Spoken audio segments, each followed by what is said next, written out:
Sony 2 days later, devs launched Open World Resistance Restart. Former Bend Studio director Jeff Ross recently revealed that he pitched an Open World Resistance sequel, after Sony made it clear it had no interest in a Days Gone 2. There were also talks of a new Syphon Filter reboot, but none of these projects made it very far, according to Ross in a new interview with David Jaffe. On David Jaffe's January 6 live stream, Ross discussed how uninterested Sony seemed to be in a Days Gone sequel pitch, calling it an uphill battle. And ultimately the studio failed to convince Sony the idea would work before Ross left Bend in 2020 after nearly 2 decades. It was very obvious that we shouldn't be talking about Days Gone when we were working on the pitch, explained Ross. It was clear that it was a non-starter, and there was nothing in the pitch that made the local manager and his boss feel good about it. He later added that it seemed Sony was interested in nearly anything but Days Gone 2. Following the lack of interest in Days Gone 2, Ross and the studio then tried to pitch another idea to Sony, a new Resistance game. But this time, it would be an open-world shooter. The pitch I was making was Open World Resistance would be fucking rad, said Ross. There were all of these open-world loops that we figured out. It almost wrote itself with Resistance. There were so many aspects of that property that lent itself to open-world gameplay. Sony also passed on that idea, which Ross theorized could have been because the last Resistance game might not have sold well enough to justify a reboot or sequel. Interestingly, Microsoft's big-name shooter franchise, Halo, went open world last year to great success. During the interview, Ross also claimed Sony asked him and the Bend team to reboot the long-dormant third-person action series,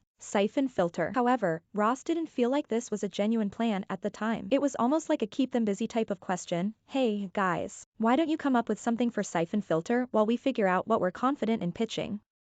So, I don't think it was ever genuine, Ross told Jaffe. He also added that he had zero ideas on how to reboot that franchise and admitted he wasn't interested at all in the idea. Earlier this week, Ross tweeted about Sony's reaction following the release of 2019's Days Gone. Though the PlayStation 4 open-world zombie game sold 8 million copies in less than 2 years, Ross explained that it was still considered a disappointment in the eyes of management. This tweet came as a reaction to the news that Ghost of Tsushima had sold 8 million copies and was being celebrated by Sony as a big success. Back at Bend Studio, in June 2021, Sony confirmed that the team was working on a new IP that would build on the deep open-world systems that they developed with Days Gone. So it seems that if Sony has any plans for a Days Gone 2, a new Syphon Filter, or a Resistance reboot, it's still not happening at Bend Studio. While I know many might be sad about not getting a new Days Gone or an open-world Resistance game, I'm just happy to hear that Bend Studio is still alive and working on something. In this industry, 1 or 2 flops can sink your ship, leading to layoffs and studio shutdown.